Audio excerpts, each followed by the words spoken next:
அவருக்கு அஞ்சலி செலுத்த வந்தோம். அவருடைய கொள்கைகளை நாங்கள் பின்பற்றி வருகிறோம்.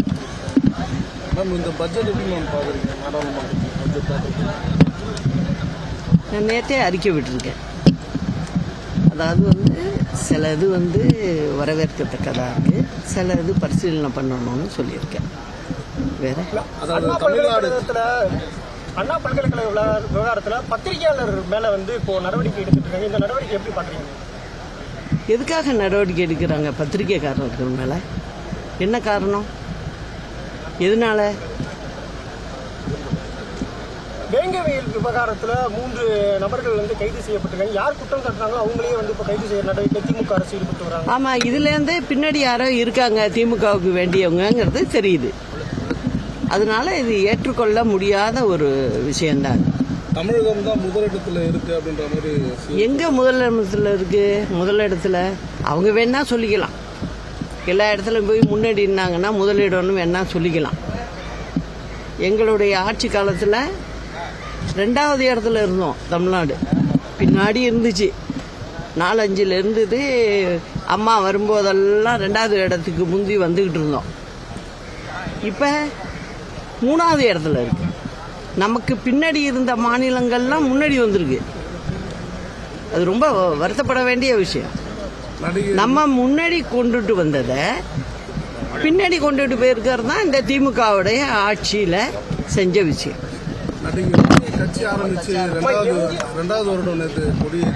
எம்ஜிஆருடைய மறைவு 2 நாள் முன்னாடி நடந்திருந்தா அதிமுக திமுக இணைஞ்சிருக்கும் அப்படின்னு சொல்லி துரைமுருகன் பேசியிருக்காரு. இது எப்படி? இப்ப எல்லாரும் சொல்லதான் செய்வாங்க. எம்ஜிஆர் தலைவரை வெளில அனுப்புனதே திமுக தானே. அப்படி எப்படி இவங்க இணைக்கிறதுக்கு தயாரா இருந்திருப்பாங்க? தொடர்ந்து திமுக அரசு ஒவ்வொரு திட்டத்தையும் தனியார் மையத்தை நோக்கி நகர்த்திடுவாங்க. ஆமா, அவங்க வந்திருக்கதே அதுக்குதான். அவங்கள பொறுத்த வரைக்கும் கஷ்டப்படக்கூடாது, தமிழ்நாடு மக்களுக்காக வேலை செய்யக்கூடாது. அப்படி இருக்கும்போது என்ன பண்ணுவாங்க? தனியாருக்கு தான் கொடுக்க ஆசைப்படுவாங்க. இப்ப கூட சென்னை மாநகராட்சியில காலை சிற்றுண்டி திட்டம்னு ஒன்று கொண்டு வந்தாங்க. அதையே இப்ப தனியார்கிட்ட தான் பேசிக்கிட்டு இருக்காங்க. நீங்க வேணா பாருங்க, அதையும் அவங்க தனியாரிடம் தான் ஒப்படைப்பாங்க. அது மட்டும் இல்ல, எல்லாத்துலயும் அவங்க அப்படிதான் செஞ்சுக்கிட்டு வராங்க. இப்ப நீங்க பாத்தீங்கன்னா மத்திய அரசு திட்டங்கள்ல ஒரு 13லேருந்து 15 திட்டங்கள் ஒவ்வொரு மாநிலத்துக்கும் ஒரு நன்மை செய்யக்கூடிய விஷயங்கள் இருக்குதுல. ஆனா அதை இந்த அரசாங்கம் செய்யல. ஏன்னா இந்த திமுக அரசாங்கம் என்ன செய்யுது? இத ஒரு அரசாங்கமா நினைக்கல. திமுகவை பொறுத்த வரைக்கும் என்ன நினைக்கிறாங்க? அரசியலாதான் பண்றாங்க. திமுக அரசு ஆட்சி பண்ணல. அததான் நான் சொல்லிட்டு வரேன். இப்ப அவங்க செய்யறது அரசியல். ஒவ்வொரு திட்டத்துக்கும் மத்திய அரசு கொடுக்கிற பணம் வரமாட்டேங்குதுங்க அப்படிங்கிறாங்க. என்ன சொல்றாங்க? ஒட்டு மொத்தமா தூக்கி தள்ள போடுறாங்க. மத்திய அரசு எதுவுமே செய்யறது இல்லைன்னு நான் கேள்வி கேட்கிறேன். அதாவது இவங்க கொடுக்கிற திட்டங்களை வழியா அந்த பணத்தை வாங்கி செய்யறாங்களா? இல்ல, ஒன்னொன்னுத்துக்கும் ஒரு குறை கண்டுபிடிக்கிறாங்க.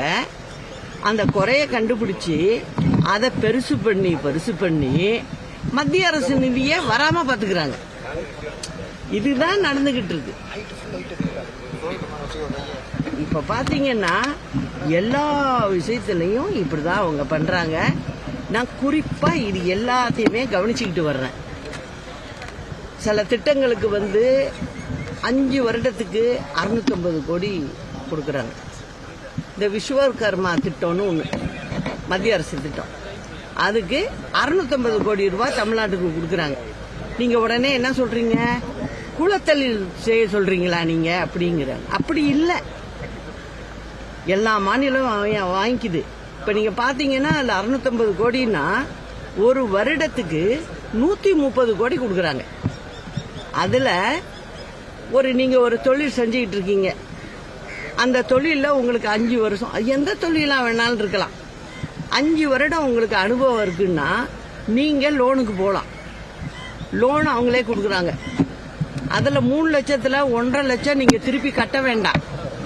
மீதி 1.5 லட்சத்துக்கு மட்டும் நீங்க தொழில் பண்ணி அதுலேருந்து வருமானம் எடுத்து நீங்க ஒரு பகுதியை அந்த கடன் அடைச்சா போறோம் குறைந்த வட்டியில. இது வரைக்கும் தமிழ்நாட்டில் 8.25 லட்சம் பேரு மனு செஞ்சிருக்காங்க. ஆனால் திமுக அரசு அதை செய்யல. கேட்டா என்ன சொல்லுது? நீங்க மக்களை மடம் மாத்த பாக்குறாங்க, மனசை மாத்த பாக்குறாங்க. என்னன்னு சொல்றாங்க? நீங்க குலதொழில் செய்ய சொல்றீங்க அப்படிங்கிறாங்க. அதாவது என்னன்னா அவங்க திட்டத்துக்கு ஒருத்தருடைய பேரை வச்சிருக்காங்க, அவ்வளவுதான். ஆனா அந்த ஸ்கீமை படிச்சு பாத்தீங்கன்னா நீங்க இப்ப ஸ்கூட்டர் ரிப்பேர் பண்றீங்க, நீங்க வண்டி ரிப்பேர் பண்றீங்கன்னு வச்சுங்க. அந்த வண்டியை நீங்க 5 வருஷம் ரிப்பேர் பண்ற அந்த இது உங்களுக்கு அனுபவம் இருந்துச்சுன்னா நீங்க போய் அந்த லோனை பெற்றுக்கலாம், அதை விரிவுபடுத்திக்கலாம் அந்த தொழிலை. அப்படிதான் மத்திய அரசு சொல்லி இருக்குதுல. ஆனா நீங்க என்ன பண்றீங்க? குலத்தொழிலே. இப்ப நீங்க ஒரு இதை எடுத்தீங்கன்னா அந்த தொழில் தான் உங்க பிள்ளைங்களும் வரணும். உங்க பிள்ளைங்க இன்ஜினியர் ஆகக்கூடாதா, டாக்டர் ஆகக்கூடாதா அப்படின்னு ஒரு கதையை சொல்றீங்க. அதெல்லாம் தவறு. இப்ப என்ன எடுத்துக்கிட்டீங்கன்னா நான் அரசியல்ல இருக்கேன். இப்ப எங்க வீடு நாங்க பிறந்த இடத்துல பாத்தீங்கன்னா மெடிக்கல் சம்பந்தப்பட்ட தொழில தான் இருந்திருக்காங்க. இப்ப நான் அக்ரிகல்ச்சர் பண்றேன், விவசாயம் பண்றேன். நான் பண்ணக்கூடாதா? பண்ணலாமே, தப்பு கிடையாது. இப்போ 8 லட்சம் பேருக்கு நீங்க கொடுக்கலாம். அந்த மத்திய அரசு கொடுக்குற பணத்தை வாங்கி கொடுத்துருந்துருக்கலாம். ஒரு 8 லட்சம் பேர் தொழில் நிறுவனம் பண்ணியிருப்பாங்க. அதெல்லாம் கெடுத்து உடனே என்ன பண்றாங்க? அதை கேட்காம இவங்களாவே கலைஞர் கைவினை திட்டம் அப்படின்னு போட்டு வெறும் 10 கோடி ரூபாயை நீங்க கொடுத்து 4 வருஷத்துக்கு எத்தனை பேருக்குங்க லோன் கொடுக்க முடியும்? முடியாது. இது வருஷத்துக்கு நீங்க 130 கோடிக்கு கொடுக்கலாம். ஒவ்வொரு மாவட்டத்திலையும் இளைஞர்கள் எவ்வளோ பேர் வேலை செய்யாம இருக்காங்க, கஷ்டப்படுறாங்க. நீ வேலை வாய்ப்பும் கொடுக்கல. 4 வருடம் ஆச்சு நீங்க தமிழ்நாடு அரசுல வேலை பார்த்தவங்க பதவி முடிஞ்சு போன ஆட்கள்னு பாத்தீங்கன்னாக்க ரிட்டையர்ட் ஆனவங்கன்னு பாத்தீங்கன்னா 6 லட்சம் பேர் இருக்காங்க. அந்த 6 லட்சத்துக்கு புதுசா போஸ்டிங் போடணும்ல, இன்ன வரைக்கும் போடல. ஏன்னா வேலைக்கு ஆளையும் எடுக்கல. ஆனா மேடையில் பாத்தீங்கன்னா நான் 10,000 பேருக்கு வேலை கட்டுட்டோம் கொடுத்துட்டோம், 5 லட்சம் பேருக்கு வேலை கொடுத்துட்டோம் அப்படின்லாம் பொய்ய சொல்லிட்டு இருக்கீங்க. இதெல்லாம் ரொம்ப தவறுங்கிறது தான் என்னுடைய செய்தியில நான் சொல்றது. இதே செய்யறதில்ல. இப்ப இவர் சொன்னாரு, அதாவது எல்லாரையும் கூப்பிட்டு விசாரிக்கிறாங்க கேமராமேன்லாம் அப்படிங்கிறாங்க. கேட்டா என்ன சொல்றாங்க? அந்த எஃப்ஐஆர் வெளியில வந்ததை போட்டுட்டாங்க. இதான் விஷயம். அப்போ வெளியில வந்தது யாரு? யாருனால வெளில வந்தது? அதை பண்ணது யாரு? உங்க அரசாங்கம் தானே பண்ணிருக்கு. அதுக்கு போய் நீங்க வெளில வந்தது தானே அவங்க டிவியில போடுறாங்க. அதுல ஒன்றும் தவறு கிடையாது. அப்ப நீங்க வராம பாத்துக்கணும். ஆனா அதுலயும் நீங்க செஞ்சது என்னன்னா யாரையோ காப்பாத்துறதுக்காக அதை வேற மாதிரி கொண்டு போறீங்க. அதே மாதிரிதான் வேங்க வயல் மேட்டும் யாரு கொண்டுட்டு போய் இதை நான் இதுல என்னன்னு கண்டுபிடிங்கன்னு சொன்னாங்களோ அவங்களையே நீ உள்ளார பிடிச்சி போகணுங்கிற என்ன அர்த்தம் அது? அதே போல பாத்தீங்கன்னா பெண்களுக்குன்னு ஏற்கனவே சட்டம் இருக்கு. 3 வருஷத்துல இருந்து 5 வருஷம் தண்டனை அப்படின்னு இருக்கு. அந்த சட்டத்தை வச்சுக்கிட்டு தான் அம்மாவும் ஆட்சி பண்ணாங்க. இப்ப நீங்க உடனே கண்துடைப்பு என்ன பண்றீங்க? போய் சட்டசபையில் நின்றுக்கிட்டு இதை நாங்க இன்னும் ரொம்ப ஸ்ட்ராங்கா பண்றோம் அப்படின்னு சொல்லி 7 வருஷம் வரைக்கும் நாங்க ஜெயில் தண்டனை அதிகரித்திருக்கோம்னு ஒரு பெருமையா பேசிக்கிட்டு வர்றீங்க. நீங்க பேசிட்டு வர்றீங்க. அடுத்த நாள் ஈசிஆர்ல என்ன நடக்குது? உங்களால பிடிச்சி ஒன்றும் பண்ண முடியல. அது நடந்த 2 நாள்ல ராசிபுரத்தில் நடக்குது. என்னையா கவர்மெண்ட் நடத்துறீங்க நீங்க? யாரை ஏமாத்திக்கிட்டு இருக்கீங்க நீங்க?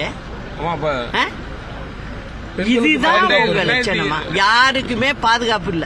இன்னும் சொல்ல போனா ஏடிஜிபி கல்பனா நாயக்குங்கிறவங்க பிரச்சனை. அவங்க சொல்றாங்க மின்கசிவு வந்ததுன்னு சொல்லிட்டாங்க. போன வருஷம் நடந்த விஷயம். ஆனா அவங்க என்ன தாக்குதலுக்காக பண்ணியிருக்காங்க அப்படிங்கிறாங்க. அம்மா, நீங்க இதுதான் திமுக அரசாங்கம் பண்ற வேலை. அதே மாதிரி பார்த்தீங்கன்னாக்க இப்போ ஒரு அறிவிப்பு அவங்கள மாதிரி விட முடியாது யாரும். அறிவிப்போட நிக்குது. அதாவது 13 நகராட்சி ஆக்குறோம், 25 பேரூராட்சி ஆக்குறோங்கிறாங்க. என்ன விஷயம்? பேரூராட்சி எல்லாம் வேற ஒன்றும் விஷயம் இல்லை. அதாவது மத்திய அரசு கொடுக்குற பணம் வந்து பஞ்சாயத்தில் உள்ளவங்களுக்கு தான் 100 நாள் வேலை வாய்ப்பு. அதை வந்து கொடுக்க முடியல உங்களுக்கு. இப்போ 3-4 மாசமா யாருக்கும் சம்பளம் போகல.